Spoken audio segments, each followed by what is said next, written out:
Olá, amigos da Sistec, é sempre um prazer estar com vocês.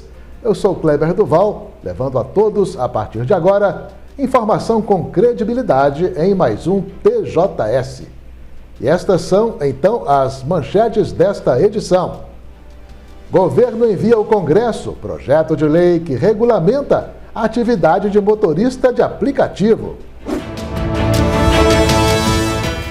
Polícia Civil prende em Inhapim homem que ateou fogo na companheira dele enquanto ela dormia. Polícia Militar entra em campo e prende jogador durante partida de futebol em Mutum. Ele era foragido da justiça. Homem que havia se desentendido com entregador de supermercado é assassinado na porta de casa em Ipatinga. Padre Vitório sofreu infarto, diz novo boletim médico. Confissão. Padre explica a importância do ato no período da quaresma.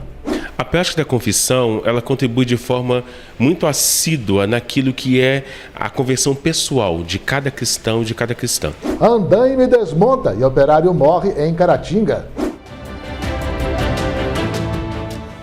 Veja também. Comunidade quilombola do centro-norte de Minas revela ao TJS os segredos do artesanato com capim dourado, o ouro do cerrado.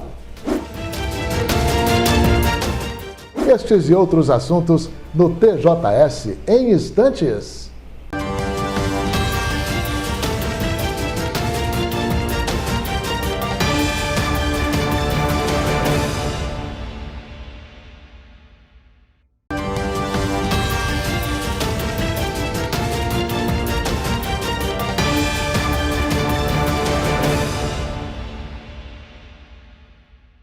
Olá, bem-vindos de volta ao TJS. Você já ouviu falar no capim dourado? Pois saiba que esse tipo de vegetação proporciona a possibilidade de confecção de lindos trabalhos de artesanato na região centro-norte de Minas. Uma comunidade quilombola, ou seja, formada principalmente por descendentes de escravos africanos, domina essa prática com maestria. O repórter Diocésar Mendonça foi ver de perto como tudo funciona. Hoje nós estamos na cidade de Presidente Kubitschek. A cidade de Presidente Kubitschek, ela fica entre a cidade de Diamantina e Cerro. É aqui, em meio à Serra do Espinhaço, em Minas Gerais, que encontramos a belíssima cultura de artesanato com capim dourado.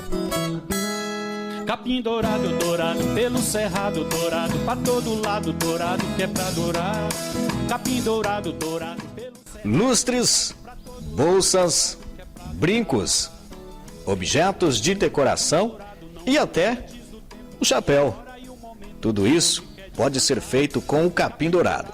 O artesanato com capim dourado, ou o ouro do cerrado, como também é conhecido, tem se tornado um símbolo da comunidade de Quilombo Raiz em Presidente Kubitschek. E para trabalhar com o artesanato em capim dourado, não tem idade. Basta ter força de vontade e mão na obra, como é o caso do senhor José dos Santos, que começou a tecer há pouco mais de um ano. Eu achava que não dava conta. Aí eu chegando aqui, conversando com a Andréia aí, ela falando comigo, por que esse dizer que o senhor não anima tecer também? Eu falei, minha filha, eu não dou conta não. Aí acabou que ela foi mexendo, virando, até que Deus ajudou que eu comecei a tecer, Deus ajudou que eu desenvolvi, e dava fazendo alguma coisinha. A habilidade vai se desenvolvendo conforme a prática. E assim, vai saindo aos poucos um belíssimo porta-pão, ou pão de queijo, como diz o senhor José. Quantos dias o senhor demora para fazer uma peça dessa? Quantas horas? Aí eu estou pegando ela cedo, sem parar, e quando for pro meio-dia, uma hora por aí, ela tá pronta. Chefe colocar porta-pão, para pôr de queijo também, né? E sobrou até pro repórter, que não levou o menor jeito. Ah, tem que ficar atrás da linha. Olha aqui, pessoal, olha, errei aqui, ó, tá vendo? O seu José tá dizendo que tem que ficar atrás da linha. Então, cada ponto desse aqui tem que... Não levei jeito mesmo. Seguindo a nossa matéria, nós conversamos também com a dona Maria Efigênia. Foi na família dela que originou-se a comunidade Quilombo Raiz. Meu pai mudou para aqui quando eu tinha 4 anos. E aí eu estou aqui até hoje, né? Com a graça de Deus. E aí não tinha casa ao redor de nós, não era só nós aqui, do outro lado ali. Hoje aqui essa comunidade é essa família, não tem mais ninguém. De fora os que casou de fora, que mora aqui, né? Uma tradição que passa de pai para filho, atravessando décadas e contribuindo para a renda familiar. O artesanato para nós foi muito bom. Um modo de viver melhor, né? Que é com o dinheirinho do artesanato a gente complementa o salário, né, para a família. É muito importante, uma terapia para nós também já de idade, né? A Andréia é presidente da Associação Quilombo de Raiz. E ela vai conversar um pouco com a gente sobre a comunidade conhecida como Comunidade Quilombo de Raiz, né, aqui de Presidente Kubitschek. Andréia, são muitos itens que pode ser feito com o capim dourado, né? Sim, é uma diversidade. A gente tem de bolsa, chapéus, brincos, utensílios para cozinha, suplás, porta-panela, porta-copo. Então é uma diversidade. O capim dourado é uma das nossas flores do cerrado. Aqui no Quilombo ele ganha o nome de cedinha. E ele é uma das espécies que era a última a ser colhida na cadeia produtiva. Então a gente colhe mais de 200 espécies no cerrado, entre cipós e sementes. A gente faz parte de uma organização que chama CODESEX, Comissão em Defesa das Comunidades Extrativistas do Cerrado. São comunidades que se reconhecem como apanhadoras de flores sempre vivas e algumas têm duplas identidades, que é quilombolas e apanhadoras de flores sempre vivas. Hoje a gente é reconhecido pelo Estado como Patrimônio Imaterial do Estado de Minas Gerais, reconhecido pela ONU como primeiro Patrimônio Mundial Agrícola Brasileiro, e além dos outros reconhecimentos como apanhadores de flores sempre vivas e com o certificado da Palmares como comunidades quilombolas. Como que funciona essa questão do selo que vocês têm de reconhecimento da ONU? A gente é o primeiro no Brasil, então a gente é o primeiro patrimônio mundial, né, que a ONU reconhece no Brasil. A ONU ela tem sítio em outros países, eu sei que tem no Peru, tem na China, mas no Brasil a gente é o primeiro. E qual o impacto disso? A forma de sermos vistos. Então hoje a gente tem um plano de conservação dinâmica, que é onde todas as 6 comunidades sentou, juntamente com a CODESEX, e a gente colocou o que a gente quer de melhor para a gente continuar o nosso modo de vida. Então a gente tem pautas no âmbito municipal, estadual e federal. Hoje é a visibilidade que mantém o nosso modo de vida. Isabela, que peça é essa que você está fazendo? Um porta-copos. E você tece desde quantos anos? 7. Quem te ensinou? Minha mãe. E você gosta de tecer? Sim. Agora, Isabela, eu fiquei sabendo que você tece cantando. É verdade? Sim. E que música que você gosta de cantar? Bom, eu gosto de cantar O Caminho e o Amor. E canta pra gente um pedacinho. É passageiro o tempo da vida, dias caminham pro fim, e o caminho é apertado, só o amor pra vencer. O caminho é o amor, o destino é o amor, amar todos como Deus nos amou. O caminho é o amor, o destino é o amor, amar todos como Deus nos amou. E assim, em meio a essa linda canção, que objetos, bijuterias, utensílios para decoração vão sendo moldados pelas mãos de artesãos habilidosos, cujo tempo se encarrega de conservar toda a origem e toda a história. Meu amor, amar todos como Deus nos amou. O IPZENG, Instituto de Previdência dos Servidores do Estado de Minas Gerais, suspendeu o pagamento de quase 15 mil aposentados e pensionistas. São beneficiários que não realizaram o censo previdenciário obrigatório. De acordo com o IPZENG, são 14.908 pensionistas aposentados ou afastados preliminarmente do Poder Executivo que não terão os vencimentos depositados na conta este mês. Para voltar a receber, os beneficiários devem regularizar o mais rápido possível a sua situação. Quanto maior for a demora, mais longo será o prazo para a normalização dos pagamentos. Em Timóteo, no Vale do Aço, um homem de 35 anos foi preso pela Polícia Militar nesta segunda-feira, acusado de transporte de droga. No carro dele, no porta-malas, foram encontradas 120 barras de maconha. Segundo as investigações, para despistar a polícia, o indivíduo levava em suas viagens a Uberlândia, onde apanhava as mercadorias, a esposa e 2 filhos pequenos dele. Apesar disso, ele já estava sendo monitorado pelas autoridades há 4 meses. Ficou constatado que o autor fazia o papel de mula, como é chamado aquele que realiza o transporte de entorpecentes para os traficantes. Em Bambuí, na região centro-oeste do estado, um homem de 73 anos foi arrastado junto com o automóvel que conduzia por um trem na tarde desta segunda-feira. O idoso atravessou a linha férrea no momento em que o trem passava em uma rua da cidade. Uma câmera de segurança gravou a cena. Ao registrar a ocorrência, a polícia descobriu que o motorista era inabilitado. Após receber atendimento médico, com dor no peito e no braço direito, o homem recebeu voz de prisão. Um operário morreu nesta segunda-feira ao cair de um andaime que se desmontou em Caratinga. O homem de 31 anos trabalhava em um galpão de café no Córrego dos Bias, zona rural.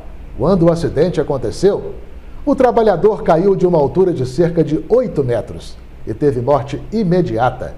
João Carlos Nascimento, a vítima, deixa esposa e uma filha de 6 anos. Ele foi sepultado em Caratinga no final da tarde desta terça-feira. Veja a seguir, confissão. Padre explica a importância do ato nesse período da Quaresma.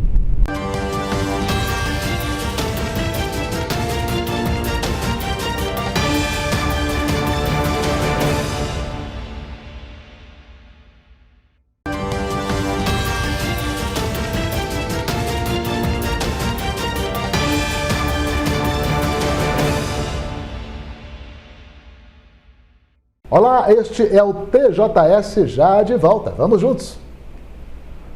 Um novo boletim médico acerca do estado de saúde do pároco do Santuário de Adoração Perpétua de Caratinga, Padre Vitório Bade, divulgado nesta terça-feira, informa que ele sofreu um infarto na sexta-feira passada, dia 1º.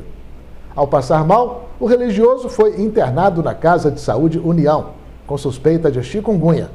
Mas exames atestaram que ele não havia sido infectado por essa doença e nem por dengue, zika ou covid. Agora, novas verificações chegaram ao diagnóstico do infarto. O padre também apresentou um quadro de princípio de pneumonia. Ele continua internado em UTI, em condição estável de saúde. É tempo de Quaresma. Para os católicos, um período de reflexão e preparação para a Páscoa, data que marca a ressuscitação de Jesus. Esse é o momento também de valorização da confissão, ato no qual os fiéis entregam a Deus seus pecados, com o objetivo do perdão e de uma mudança de vida. De acordo com a Bíblia, foi o próprio Cristo quem instituiu a confissão entre os católicos, ao dar aos seus apóstolos o poder de perdoar os pecados. As igrejas, então, por meio de seus sacerdotes, considerados os sucessores dos apóstolos, passaram a replicar a prática que continua até hoje. Na Quaresma, esse ato visto como necessário e recomendável para quem professa a religião católica se intensifica. A prática da confissão, ela contribui de forma muito assídua naquilo que é a conversão pessoal de cada cristão e de cada cristã. Após o batismo, somos lavados, claro, do pecado, renascemos em Cristo para uma vida nova, Mas ao longo da vida nós voltamos a cometer pecados que vão sugando, roubando essa vida que é dom de Deus e que é dada por Deus. Então o pecado é sempre aquilo que rouba a nossa vida, né?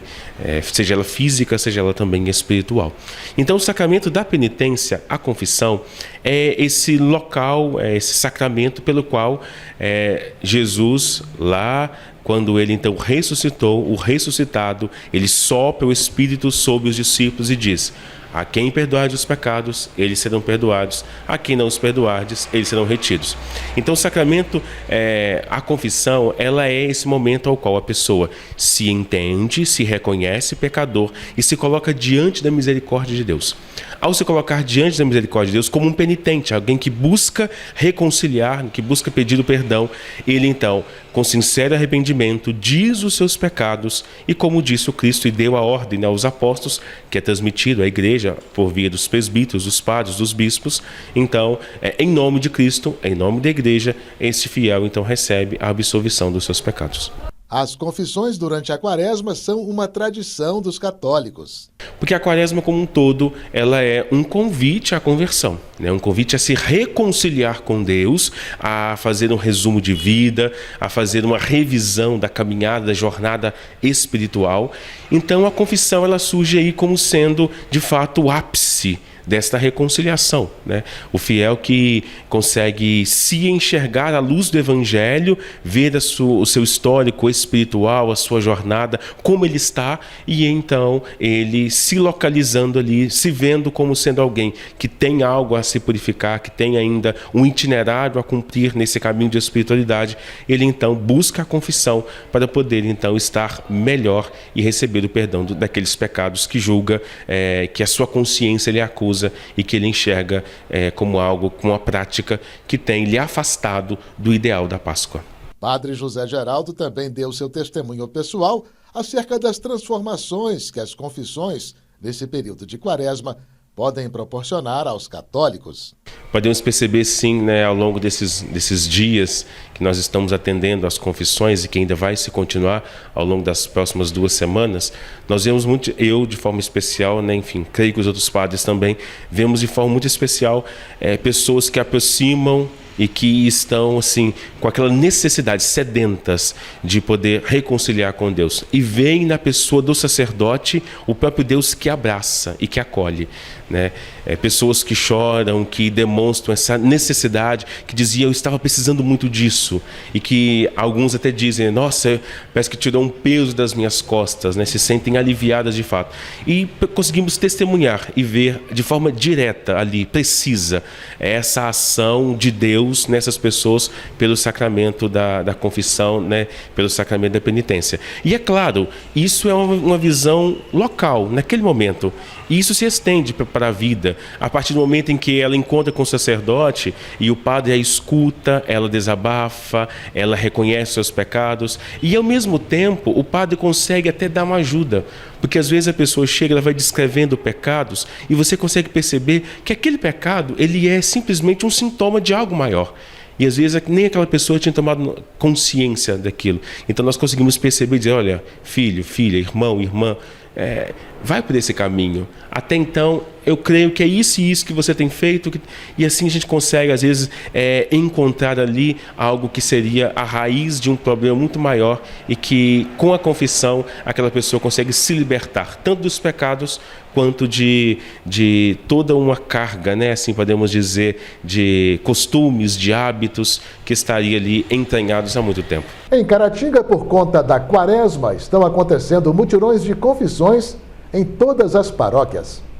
Na próxima quarta-feira, 7, eles terão lugar na Igreja do Carmo, no bairro Esplanada, em Caratinga, e também em Piedade de Caratinga. No dia 11, na próxima semana, serão no Santuário de Adoração Perpétua, em Caratinga, e na Igreja de Vermelho Novo. E no dia 13, o mutirão será na Catedral de São João Batista, em Caratinga. O Instituto Nacional de Meteorologia prevê grandes acúmulos de chuvas para as próximas 2 semanas para grande parte do país. O motivo é a combinação de calor e alta umidade, além da atuação da chamada Zona de Convergência Intertropical, que vai provocar chuvas intensas especialmente no centro-norte do Brasil.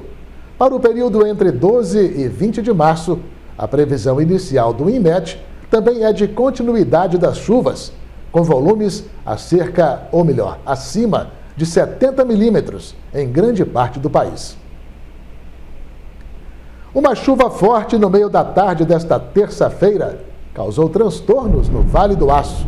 Nas imagens, você confere a situação em que ficou a rodoviária de Coronel Fabriciano.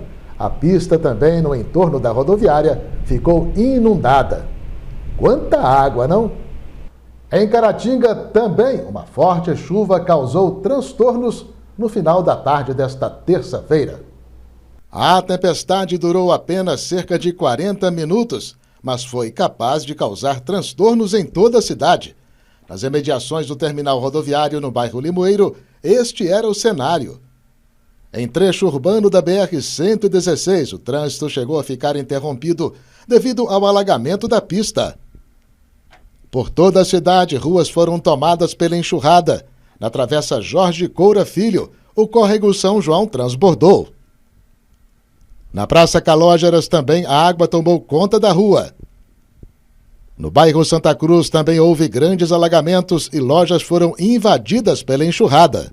A Praça Cesário Alvim, na área central, ficou assim. Falando aí em tempo, vamos saber como ele ficará em Caratinga, região, nesta quarta-feira.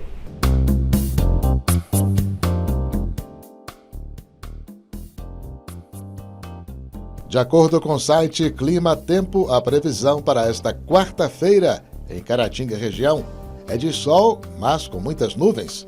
Pancadas de chuva à tarde e à noite.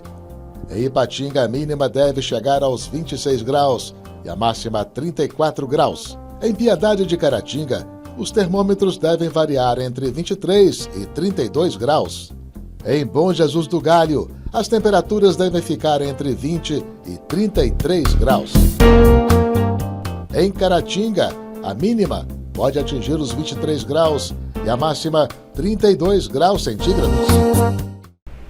E veja a seguir, Polícia Militar entra em campo e prende jogador durante partida de futebol em Mutum. Ele era foragido da Justiça.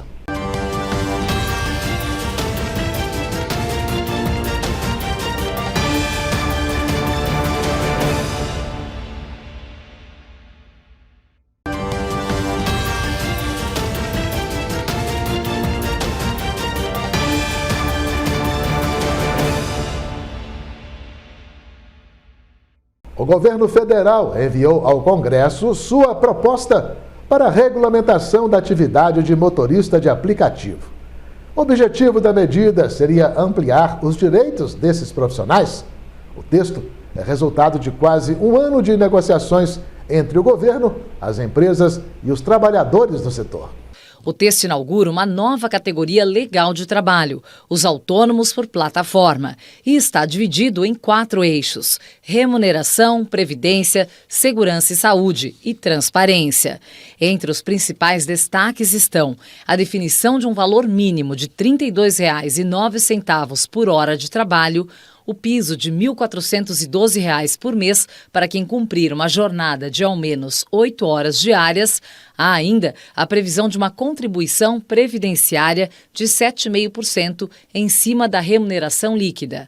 O projeto ainda inclui as mulheres que são motoristas de aplicativo no auxílio maternidade por meio do INSS. O trabalhador ele entra com a mão de obra e com seu bem. E quando passa 5, 6, 7 anos, sequer ele tem saúde e muito menos seu bem para poder trabalhar. Chegou o momento dessa regulamentação, chegou o momento de trazer a clareza que são pais de famílias, que não são números. A proposta de uma regulamentação que garanta segurança jurídica para as empresas seguirem investindo e, ao mesmo tempo, assegure direitos às trabalhadoras e trabalhadores de aplicativos, seguramente será um marco histórico nesta indústria no Brasil e um exemplo para os demais países. A proposta segue agora para o Congresso, onde terá tramitação em regime de urgência tanto na Câmara quanto no Senado. Segundo o IBGE, mais de 1.500.000 brasileiros trabalham no setor. Vocês acabaram de criar uma nova modalidade no mundo do trabalho. No mundo do trabalho em que as pessoas querem ter autonomia, vão ter autonomia, mas ao mesmo tempo as pessoas resolveram acordar com os empresários e com o governo de que eles querem autonomia, mas eles precisam de um mínimo de garantia. Um homem foi assassinado a tiros na porta da casa dele, no bairro Cidade Nobre, em Ipatinga, na noite desta segunda-feira. A vítima, de 38 anos, teria tido dias atrás um desentendimento com um entregador de supermercado da cidade, que o teria ameaçado de morte. Ela foi encontrada ainda com vida, com graves ferimentos na cabeça, pelas equipes do SAMU e dos bombeiros chamadas ao local do atentado. Recebeu atendimento, mas não resistiu. Foi preso em Apim pela Polícia Civil um homem suspeito de ter ateado fogo na companheira dele enquanto ela dormia. O fato aconteceu em 24 de fevereiro último, no córrego Bela Fama, zona rural do município. Segundo as investigações, o acusado teria jogado na mulher um galão de gasolina para potencializar as chamas. No dia do atentado, o casal teria consumido bebida alcoólica. Ao ser atacada, a mulher acordou e apagou o fogo debaixo do chuveiro, enquanto o agressor fugia para se esconder em uma mata. A vítima, de 36 anos, caminhou a pé, ferida, por cerca de 4 quilômetros, até encontrar ajuda junto a familiares e ser hospitalizada. Já o agressor, de 37 anos, estava solto até agora e foi detido a partir de um mandado de prisão preventiva expedido pela Justiça. O homem já teria histórico de agressões anteriores contra a companheira, em quem teria desferido socos e chutes e tentado enforcar. A mulher sofreu queimaduras de 2º grau em 40% do corpo e encontra-se internada até hoje. As investigações do caso serão encerradas nos próximos dias. E a Polícia Militar entrou em campo no último domingo, mas para efetuar uma prisão. O alvo foi um jogador de futebol. O fato inusitado aconteceu em Mutum. O jogador em questão atuava pelo time da casa contra a equipe de Durandé, na disputa de um torneio regional, a Copa Café. E antes da partida terminar, já havia um perdedor, o tal atleta de 24 anos, que saiu algemado do estádio. A PM recebeu informação vinda da Polícia Militar do Estado do Espírito Santo que havia um foragido da Justiça daquele estado participando de uma partida de futebol. A surpresa é que esse foragido ele era um dos jogadores da equipe de Mutum. Então a PM iniciou ali o rastreamento, tentou ali localizar esse autor. Inicialmente não sabiam, né, que ele era a informação da Polícia do Espírito Santo é que ele estava ali no evento. Mas aí descobriu depois que ele é um morador lá do Espírito Santo, mas estava participando como jogador da equipe de Mutum, na Copa do Café. E aí foi feita a prisão aí desse foragido da Justiça do Estado do Espírito Santo. E com o cartão vermelho dado pela polícia, o jovem foi conduzido à delegacia e agora será recambiado para o Espírito Santo. Mais uma vez, muito obrigado por sua participação, foi um prazer. Nos veremos de novo no próximo TJS. Grande abraço e até mais.